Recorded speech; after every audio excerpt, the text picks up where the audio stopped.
You can't do a project alone. Having donors support you, you do things that you never thought possible.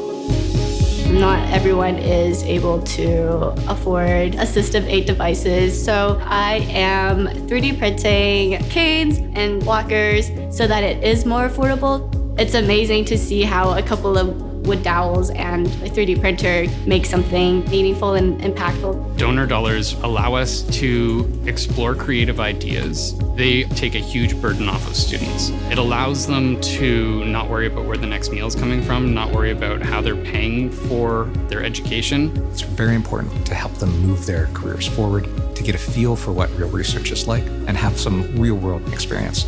It's nice to know that someone's believing in you. You have a vision to make a difference in the world. It's pushing yourself, challenging yourself, and surprising yourself.